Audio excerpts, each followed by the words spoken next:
Hello everyone, আজকে তোমাদের যে ক্লাসটা হবে সেটা আগের দিনের ক্লাসে অলরেডি তার ফার্স্ট হাফ হয়েছে, সেকেন্ড হাফটা দেখো। তোমাদের আগের যে ভিডিওটা যদি তোমরা দেখে থাকো, যেখানে আমরা ক্লাস শুরু করেছিলাম কোনটা, যে ন্যাশনাল পলিসি অফ এডুকেশন 1986, ঠিক আছে? তো সেখানে আমি তোমাদেরকে বলেছিলাম, হয়তো তোমাদের ক্লাসটা দেখেছো, যেখানে তোমাদের এই ন্যাশনাল পলিসি অফ এডুকেশনের 12টা অধ্যায়ের কথা বলা ছিল, ঠিক আছে? তো 12টা অধ্যায়ের মধ্যে অলরেডি তোমাদের আমি 5টা অধ্যায়ের ডিটেলস আলোচনা করেছি। আর তারপর থেকে তোমাদের বলেছিলাম যে নেক্সট ক্লাসে তোমাদের বাকি যে অধ্যায়গুলো রয়েছে বা বাকি যে চ্যাপ্টারগুলো রয়েছে সেগুলো নিয়ে আলোচনা করা হবে।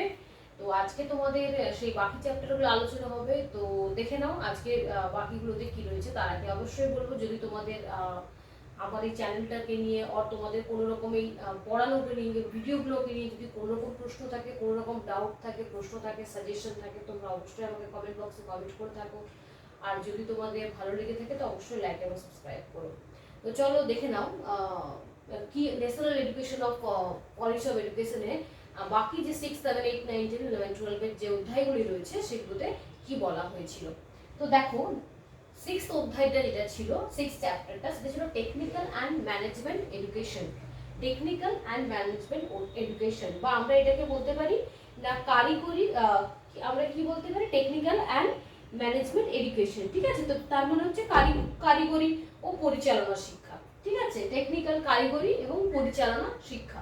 তো আমরা প্রথমে একটা কথা বলতে চাইবো যে টেকনিক্যাল, কারিগরি এবং যে পরিচালনা শিক্ষা, বর্তমানে আমাদের স্কুলের থেকে শুরু করে সব জায়গায় কিন্তু কম্পিউটারের উপযোগিতাটা বা কম্পিউটারের যে নেসেসিটিটা আমরা কিন্তু দৈনন্দিন উপলব্ধি করতে পারি। তাই আমাদের শিক্ষাটা যাতে আরো বেশি টেকনিক্যাল হয় এবং আরো যাতে সেই টেকনিক্যাল যে সমস্ত সুবিধাগুলোকে আমরা এডুকেশনে ইউজ করার ফলে বা বিভিন্ন রকমের টেকনিক্যাল পদ্ধতিগুলি ব্যবহার করার ফলে অ্যাজ এ টিচিং এইডস হিসেবে ব্যবহার করার ফলে আমাদের আরো শিক্ষা পদ্ধতিটা কতটা মডিফাই করা যায়, কতটা ইজি করা যায়, কতটা গ্রাফিক্যাল করা যায় এবং কতটা প্রেজেন্টেবল করা যায়। তো এই জিনিসগুলোর উপরে ধ্যান দেওয়া হচ্ছে, ঠিক আছে? তো এই ধ্যানটা দেওয়ার সময় আমাদের এই লক্ষ্যগুলোকে আমাদের সামনে রেখে কি করতে হয় না, আমরা আমাদের শিক্ষা ব্যবস্থাতে এই ন্যাশনাল পলিসি অফ এডুকেশনে কি বলা হয়েছিল, যাতে শিক্ষা ব্যবস্থায় কম্পিউটারের ব্যবহার হয়, বিভিন্ন রকমের পলিটেকনিক কলেজ বা অন্য যে সমস্ত টেকনিক্যাল কলেজগুলো তৈরি করা এবং সেখানে সেই ধরনের শিক্ষা দেওয়া, যাতে নতুন কিছু তৈরি করা, ম্যানেজ করা, ম্যানেজমেন্ট এডুকেশনের উপরে জোর দেওয়া। তো এইগুলোর উপরে কিন্তু কথা বলা হয়েছিল এবং স্কুল কলেজ ছোট থেকে প্রাইমারি থেকে হায়ার লেভেল পর্যন্ত যাতে টেকনোলজিকে এডুকেশনে প্রপারলি ইউজ করা যায় সেই ব্যাপারেও কিন্তু এই ন্যাশনাল পলিসি অফ এডুকেশনে কিন্তু বলা ছিল। নেক্সট হচ্ছে seventh, making the system work. Making the system work, শিক্ষা ব্যবস্থা সক্রিয়করণ। শিক্ষা ব্যবস্থা সক্রিয়করণ মানে কি না, এখানে শিক্ষা ব্যবস্থা সক্রিয়করণ বা মেকিং দ্য সিস্টেম ওয়ার্ক, আমাদের সিস্টেম ওয়ার্ক, সিস্টেম অনেক রকমই থাকে, অনেক রকমের রুল অ্যান্ড রেগুলেশন তৈরি হয়, বাট সেটাকে প্রপার ইউটিলাইজ করা, সেটাকে প্রসিডিউরস করা এবং সেটাকে মানা এবং সেটা ফুলফিল করার জন্য যে সমস্ত উদ্যোগটা নেওয়া হয় সেটার কিন্তু খুব অভাব দেখা যায়। কিন্তু এক্ষেত্রে কি হয়, যে সিস্টেমটা চলে আসছে বা যে সিস্টেমটা নতুন করে লাগু হচ্ছে, নতুন পদ্ধতিগুলো, সেগুলো যাতে প্রপারলি কাজ করা হয়, সেগুলো পর্যবেক্ষণ করা, নিরীক্ষণ করা এবং যদি কোনো রকম ত্রুটি থাকে সেগুলোকে কিন্তু সমাধান করা, ঠিক আছে? তো এইভাবে একটা প্রসেস কি যাতে এগিয়ে যায়, যাতে মেকিং দ্য সিস্টেম ওয়ার্ক, যে সিস্টেমটা তৈরি করা হয়েছে সেটা যাতে কাজ করে, সেটা যেন আমরা একটা গুড রেজাল্ট পাই, সেটার কথা কিন্তু এই আমাদের পলিসিতে কিন্তু বলা হয়েছিল, ঠিক আছে? এরপর দেখো, নেক্সট দেখো, এইটতে না, reorienting the content and process of education, যার বাংলা কি বলতে পারি না, শিক্ষার বিষয়বস্তু ও পদ্ধতি পুনর্বিন্যাস। কি না, শিক্ষার কি বলা হয়, শিক্ষার বিষয়বস্তু এবং পদ্ধতির পুনর্বিন্যাস, ঠিক আছে? Reorienting the content and process of education. তো এই এই পর্যায়ে অনেকগুলি, দেখো টোটালি 11টা টপিক আছে যেগুলোর ব্যাপারে এইটাতে reorienting the content and process of education বা বললাম শিক্ষার বিষয়বস্তু ও পদ্ধতির পুনর্বিন্যাস, শিক্ষার বিষয়বস্তু ও পদ্ধতির পুনর্বিন্যাসে বলা হয়েছে। যেখানে বলা হয়েছে সংস্কৃতি, না আমাদের যে শিক্ষা ব্যবস্থাটা থাকবে বা আমাদের যে সিলেবাস থাকবে সেখানে এমনভাবে এমনভাবে তৈরি থাকবে বা এমনভাবে ডেকোরেট করা থাকবে যেখানে আমাদের যে কালচারগুলো রয়েছে সেই কালচারগুলোকে যাতে হাইলাইট করা হয়, সেই কালচারগুলোকে যাতে আমরা না ভুলে থাকি এবং সেই কালচারগুলোর সাথে যাতে আমরা এগিয়ে যাই এবং সেই কালচারগুলোকে যাতে আমরা বুঝতে পারি এবং নতুন করে সেই কালচারটাকে যেন নিজের কালচার অন্যান্য কালচারগুলোকে যেন আমরা আমাদের সিলেবাসের মধ্যে পাই এবং সেটা বর্তমান এবং ভবিষ্যতে আমরা কাজে লাগাতে পারি সেটার দিকে উপদেশ নিয়ে। তো সেই জন্য যাতে সাংস্কৃতিক ছাপ থাকে আমাদের বিভিন্ন রকম বিভিন্ন মনীষীর জীবনী পাঠ বা বিভিন্ন রকম আমাদের প্রাচীন যে সমস্ত কালচার ছিল সেইগুলোকে পাঠ করা বা এখন বর্তমানে যে যে যুগের বা বিভিন্ন যে কালচার বিভিন্ন ট্রেডিশন বা বিভিন্ন ট্রাইবের যে কালচার সেই সমস্ত কিছু শিক্ষা যাতে আমরা গ্রহণ করতে পারি সেরকম কিন্তু একটা এখানে বলা ছিল। এরপরে দেখো মূল্যবোধের কথা বলা হয়েছে যাতে বোধ জাগ্রত হয়, জাতীয়তাবোধ, তারপরে ভ্রাতৃত্বের বোধ, একসাথে থাকা বা আন্তর্জাতিকতা বোধ, দেশাত্মবোধক বোধ, এই সমস্ত যাতে মূল্যবোধ বা গুলি আমাদের মনে জাগ্রত হয় সেই ব্যাপারে কিন্তু সেই রকম ভাবে সিলেবাসটাকে বা সেরকম ভাবে এডুকেশন সিস্টেমটাকে কিন্তু তৈরি করতে হবে যাতে মূল্যবোধের একটা কিন্তু জায়গা থাকে। মূল্যবোধকে বাদ দিয়ে কিন্তু কোনো রকম এডুকেশন প্রসেস হওয়া উচিত নয় এবং সেই কথাটাই কিন্তু ন্যাশনাল পলিসি অফ এডুকেশনে কিন্তু মূল্যবোধকে কিন্তু গুরুত্ব দেওয়া হয়েছে। ঠিক আছে, এরপর দেখো ল্যাঙ্গুয়েজ, ভাষা। এখানে ভাষা কি না আমরা জানি এখানে কিন্তু যে সিলেবাসটার কথা বলা হয়েছে এডুকেশনে সেখানে কিন্তু ত্রিভাষার কথা কিন্তু বলা হয়েছে। নিজের মাদার টাং বাদ দিয়ে বাংলা এবং আরেকটি ল্যাঙ্গুয়েজ শেখার ব্যাপারে কিন্তু বা আরেকটি ল্যাঙ্গুয়েজ শেখানোর ব্যাপারে ত্রিভাষা, তিনটে ভাষা শেখানোর ব্যাপারে কিন্তু এখানে বলা হয়েছে যে তিনটে ভাষাতে আমাদের জ্ঞান দেওয়া হয়ে থাকে বা শিক্ষা পদ্ধতিটা পরিচালনা করা হয়ে থাকে সে ব্যাপারে বলা হয়েছে এবং সেগুলি যাতে কার্যকরী হয় এবং অবশ্যই এখানে মাতৃভাষা বা লোকাল ল্যাঙ্গুয়েজ যেটা থাকে সেটার উপরে কিন্তু জোর দেওয়া হয়েছে যে শিক্ষার্থীরা পড়াশোনা করছে তারা যাতে প্রথমে তাদের মাতৃভাষায় পড়াশোনার সুযোগ পায় সেদিকে কিন্তু জোর দেওয়ার কথা এখানে এই ভাষাতে বলা হয়েছে। ঠিক আছে, এরপর দেখো পুস্তক ও গ্রন্থাগার, যেটাকে আমরা বলছি কি বুকস অ্যান্ড লাইব্রেরি। ঠিক আছে, পুস্তক ও গ্রন্থাগার কি না যে কোনো স্কুল বা বিদ্যালয়ে বা বিশ্ববিদ্যালয়ে বা যে কোনো এডুকেশন সেক্টরে কি হয় না প্রপার যাতে স্টুডেন্টরা পড়ার মতন বই পায়, একটা পুস্তক যাতে কন্টেন্ট থাকে এবং পুস্তকগুলি এমনভাবে তৈরি করে যাতে সমস্ত রকমের যে মেটেরিয়াল বা সমস্ত রকমের কন্টেন্ট যেগুলি যেগুলি বলা হয়েছে যেমন মূল্যবোধ, সংস্কৃতি, ভাষা, এই সমস্তগুলো সমন্বয়ে যাতে পুস্তকগুলি তৈরি থাকে এবং এই পুস্তকগুলি সিলেবাসের যে পাঠ্য সেগুলি যেন প্রপারলি থাকে এবং প্রপার এবং পুস্তক যাতে পাই পড়ার মতন সাফিসিয়েন্ট বই থাকে এবং গ্রন্থাগার, অবশ্যই লাইব্রেরি একটা এডুকেশন সিস্টেমের একটা খুব গুরুত্বপূর্ণ পার্ট এবং এই লাইব্রেরিটার উপরেও গুরুত্ব দেওয়া হয়েছে। লাইব্রেরি কেমন হবে, সেখানে সিট সংখ্যা কতজন হবে, একজন কত স্টুডেন্টের অনুপাতে কতগুলি লাইব্রেরিতে সিট সংখ্যা থাকবে, লাইব্রেরিতে কীরকম বই থাকবে, লাইব্রেরি পরিচালনা করার জন্য যিনি হেড থাকবে লাইব্রেরিয়ান তার এই একাডেমিক কোয়ালিফিকেশন কেমন হবে, তার মধ্যে কী কী যোগ্যতা থাকা প্রয়োজন, এই সমস্ত জিনিসগুলি কিন্তু এই শিক্ষা ব্যবস্থাতে বলা হয়েছিল। তাহলে এখানে কিন্তু পুস্তক এবং গ্রন্থাগারকে একটা এডুকেশনের পার্ট হিসেবে বা এডুকেশনের একটা কন্টেন্ট হিসেবে কিন্তু জোর দেওয়া হয়েছে এবং সেটিকে যাতে সুষ্ঠুভাবে ব্যবহার করা হয়ে থাকে তার ব্যাপারে কিন্তু কথা বলা হয়েছে। নেক্সট দেখো শিক্ষা প্রস্তুতি, এডুকেশন প্রিপারেশন। শিক্ষা প্রস্তুতি কি না শিক্ষা ব্যবস্থাটা পরিচালনা করার জন্য যে প্রস্তুতি প্রিপারেশন দরকার, ঠিক আছে, সেই প্রস্তুতিটা কীরকম পরিচালনা করা, প্রত্যেকটি স্কুল কলেজের সাথে ইন্টার রিলেট করা, সেগুলিকে পর্যালোচনা করার সময় বিশেষে এবং সেগুলি কার্যকরী হচ্ছে কিনা সেটা দেখা, এই সমস্তগুলিকে শিক্ষা প্রস্তুতি বলা হয়ে থাকে। এবং শিক্ষা প্রস্তুতি আরেকটা কথা বলবো যে শিক্ষা প্রস্তুতি কি না এখানে দেখো শিক্ষা প্রস্তুতির জন্য কি যে পর্যাপ্ত পরিমাণে যে অর্থের প্রয়োজন হয়ে থাকে সেই অর্থটা তাদের আছে কিনা বা যে কনস্ট্রাকশন বা যে ধরনের পরিবেশ প্রয়োজন তার জন্য কীরকম অর্থের প্রয়োজন সেই সমস্ত ব্যাপারেও কিন্তু এখানে কথা বলা হয়েছে। নেক্সট দেখো কর্ম অভিজ্ঞতা। ঠিক আছে, কর্ম অভিজ্ঞতা, এখানে কর্ম অভিজ্ঞতার কথা বলা হয়েছে, ওয়ার্ক এক্সপিরিয়েন্সের কথা।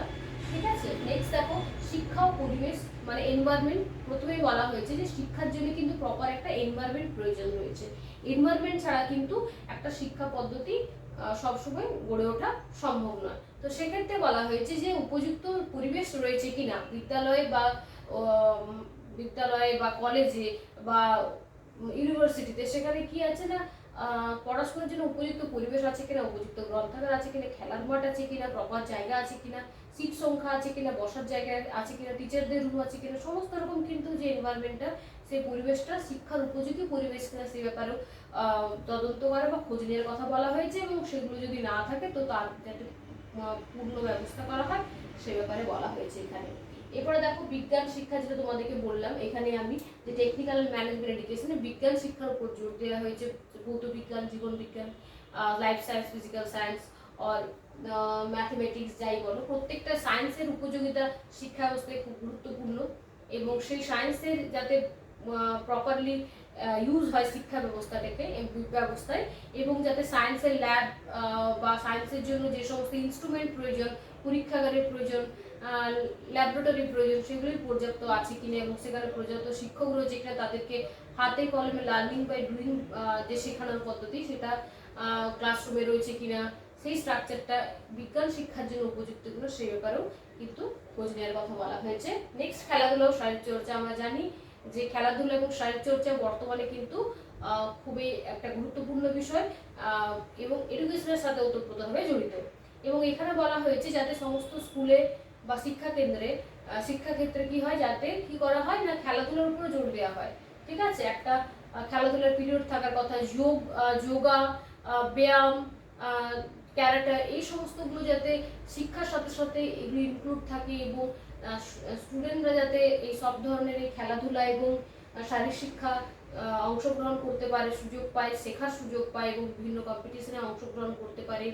তো এই ব্যাপারে জোর দেওয়ার কথা বলেছে এবং তাদের সেই জন্য পর্যাপ্ত যে খেলার মাঠ বা যোগার করা বা ব্যায়ামের যে সমস্ত সরঞ্জাম বা যে সমস্ত যন্ত্রপাতি ইনস্ট্রুমেন্ট রয়েছে সেগুলো যাতে তাদেরকে প্রোভাইড করা হয় সেটার কথা বলা হয়েছে। নেক্সট দেখো যুব সমাজের ভূমিকা। আমরা জানি যে যুব সমাজ আমাদের যে এগিয়ে চলার যে তার একটা খুব বড় একটা কাণ্ডারি, তার একটা পাথেয়। তো এখানে যুব সমাজকে কি না, যুব সমাজের কাঁধে যেহেতু সমাজ ভবিষ্যৎ এগিয়ে চলে, তাই কি না যুব সমাজকে যাতে আরো বেশি এই সমস্ত জ্ঞানে তাকে গড়ে তোলা যায় তার জন্য, এবং তাদের মধ্যে জাতীয়তাবোধ জাগ্রত হয়, সেই জন্য কি যুব সমাজকে এনসিসি, এনআরএস এই সমস্তগুলি বিভিন্ন রকম খেলাধুলা, বিভিন্ন রকম অ্যাক্টিভিটি, এই সমস্ত মধ্যে যুব সমাজকে এগিয়ে আনার কথাও কিন্তু বলা হয়েছে, যাতে যুব সমাজ অ্যাক্টিভলি অংশগ্রহণ করে এবং সমাজকে এগিয়ে নিয়ে যাওয়ার অনেকটা রেসপন্সিবিলিটি তারা নিজের কাঁধে নেওয়ার মতন তাদের মধ্যে ক্ষমতা তৈরি হয় এবং মানসিকতা তৈরি হয় অবশ্যই। এরপরে দেখো মূল্যায়ন কি না। আমরা জানি যে মূল্যায়ন বা ইভ্যালুয়েশন হচ্ছে সব থেকে শেষ কথা, যেখানে আমাদের যে শিক্ষা পদ্ধতিটা বা যে কোনো কার্য করার পরে আমরা দেখে থাকি যে সে সাকসেসফুল হয়েছে কিনা বা তার কতটা সাফল্য লাভ করেছে। তো সেই জন্য কি হয় না, সেই জন্য আমাদের অবশ্যই জানা দরকার যে এই যে সাফল্য লাভ করেছে কিনা তার জন্য ইভালুয়েশন করা, কোনো একটা টার্গেট রাখার পর সে টার্গেটটা ফুলফিল হয়েছে কিনা সেটা মূল্যায়ন করার পর যদি সেটা ফুলফিল না হয় তো যে ত্রুটিগুলো রয়েছে সেই ত্রুটিগুলোর সন্ধান করে সেটা পুনরায় ঠিক করার বা সেগুলো পুনরায় গড়ে তোলার ব্যবস্থা করা প্রয়োজন। এই সমস্ত এই 11টি যে সংস্কৃতি, মূল্যবোধ, ভাষা, গ্রন্থাগার, পুস্তক, শিক্ষা প্রস্তুতি বা শিক্ষা প্রস্তুতিতে অর্থের কতটা যোগান আছে বা কতটা অর্থের প্রয়োজন, বিজ্ঞান শিক্ষা, খেলাধুলা, এই সমস্তগুলি কিন্তু তোমাদের এখানে বলা হয়েছে, যেগুলো কিন্তু এই reorienting the content and process of এডুকেশনে কিন্তু রয়েছে, যেগুলোর উপর ধ্যান দেওয়ার কথা বলেছে। এবার দেখো টিচার্স ট্রেনিং 9 নম্বর। টিচার্স ট্রেনিং কি না, শিক্ষক প্রশিক্ষণ। যেহেতু শিক্ষা ব্যবস্থাটা শিক্ষকদের কাঁধের উপরে দায়িত্ব থাকে, তাই যে ব্যক্তিরা এত বড় দায়িত্ব নিয়েছে অবশ্যই তাদেরও সেই ক্যাপাবিলিটি আছে কিনা বা তারা এই শিক্ষা বই নিয়ে যাওয়ার জন্য তারা ঠিকঠাক প্রশিক্ষিত কিনা সেটা দেখাটাও কিন্তু খুব জরুরি। সেই জন্য টিচারদের যে প্রপার টিচার্স এডুকেশনের প্রয়োজন হয় সেই এডুকেশনের উপর জোর দেওয়া হয়। টিচার এডুকেশন অর্থাৎ টিচার হতে গেলে তাকেও কিন্তু প্রশিক্ষণ নিতে হবে। ডক্টর হতে গেলে যেমন প্রশিক্ষিত ডক্টর হতে হয়, ইঞ্জিনিয়ার হতে গেলে যেমন প্রশিক্ষিত ইঞ্জিনিয়ার হতে হয়, সেরকম প্র্যাকটিক্যালি প্রশিক্ষিত একজন টিচারই কিন্তু এই দায়িত্বটা তার কাঁধে কিন্তু দেওয়া যেতে পারে। ঠিক আছে, সেই জন্য কি বিভিন্ন BEd, DElEd, Montessori teachers training college, আরও অনেক যেসব টিচার্স ট্রেনিং ইনস্টিটিউশনগুলো আছে সেখানে কি হয়, সেখানে হবু টিচারদের ট্রেনিং দেওয়া হয়ে থাকে এবং একমাত্র এই হবু টিচাররাই বা এই সমস্ত ট্রেনিং প্রাপ্ত টিচাররাই কিন্তু এই শিক্ষা ব্যবস্থার কারিগর হিসেবে তারা অংশগ্রহণ করতে পারে এবং তাদের উপরে সেই ভারটা দেওয়াটা অনেকটা বিশ্বাসযোগ্য। তাই টিচার্স ট্রেনিং কলেজগুলো যাতে আরও বেশি অ্যাক্টিভ হয় এবং সেখানে প্রপার একটা এডুকেশন স্ট্রাকচার তৈরি হয়, একটা প্রপার কারিকুলাম তৈরি হয়, সেই ব্যাপারেও কিন্তু ধ্যান দেওয়ার কথা বলা হয়েছে। এরপর দেখো the management of education. Management কি, আমরা সব কিছু জানি ম্যানেজমেন্ট খুব ইম্পর্টেন্ট একটা টার্ম, যেটা ছাড়া কিন্তু সমস্ত প্রসেসই বিফলে যায়, ঠিক আছে। তো এখানে যে পুরো এডুকেশন সিস্টেমটার যে ম্যানেজমেন্ট, সেটা কোন পর্যায়ে আছে এবং এই ম্যানেজমেন্ট প্রসেসটা ঠিকঠাক হচ্ছে কিনা, সব কিছুটা সুষ্ঠুভাবে আছে কিনা, প্রত্যেকটার সাথে লিঙ্ক আছে কিনা, তো এই ম্যানেজমেন্টে কিন্তু খুব বেশি প্রয়োজন রয়েছে এই শিক্ষা ব্যবস্থার ক্ষেত্রে। তো এখানে সেটাই বলা হয়েছিল যে 10th যেটা রয়েছিল সেটা ম্যানেজমেন্ট অফ এডুকেশন, শিক্ষা পরিচালনা ম্যানেজমেন্টের কথা বলা হয়। 11th দেখো রিসোর্স অ্যান্ড রিভিউ। রিসোর্স যেমন আমরা বলছি, রিসোর্স হচ্ছে অর্থ ছাড়াও কিন্তু কোনো প্ল্যানিং কিন্তু সাকসেসফুল হতে পারে না। একটা স্কুল, কলেজ, বিশ্ববিদ্যালয় যে তার যে পরিবেশ তৈরি করা, তার ইনফ্রাস্ট্রাকচার তৈরি করা, সেখানে ট্রেনিং নেওয়ার টিচার নিয়োগ করা, একটা ইনস্টিটিউশন পরিচালনা করার জন্য, সেটাকে মেনটেন করার জন্য প্রপার লাইব্রেরি তৈরি করা, প্রপার খেলার মাঠ তৈরি করা, প্রপার ল্যাবরেটরি তৈরি করা, ইনস্ট্রুমেন্ট তৈরি করা, টিচিং সেটস আনা, প্রত্যেকটা জিনিসের জন্য একটা পর্যাপ্ত পরিমাণ অর্থের প্রয়োজন রয়েছে। তো সেই অর্থটা যোগান কীভাবে দেওয়া যাবে, টিচারদের স্যালারি কেমন হবে, স্যালারি স্ট্রাকচার কেমন হবে, তারা তাদের প্রাপ্ত সম্মান পাচ্ছে কিনা বা প্রাপ্ত যে অর্থ পাচ্ছে কিনা, সেটার উপরও জোর দিতে হবে। তাই এই সমস্তের জন্য যে পর্যাপ্ত অর্থের প্রয়োজন, সে পর্যাপ্ত অর্থ তাকে দেওয়া হয়েছে কিনা, বা সে পর্যাপ্ত অর্থ কোথার থেকে কীভাবে ম্যানেজ হবে, বা আরও কতটা অর্থের প্রয়োজন রয়েছে এই সিস্টেমটাকে চালনা করার জন্য, অর্থের কতটা প্রয়োজনীয়তা রয়েছে, এই সমস্ত ব্যাপারগুলি কিন্তু এই পর্যায়ে 11th চ্যাপ্টারে কিন্তু বলা হয়েছিল, যেটার নাম হচ্ছে রিসোর্স অ্যান্ড রিভিউ, ঠিক আছে। নেক্সট দেখো 12 ফিউচার।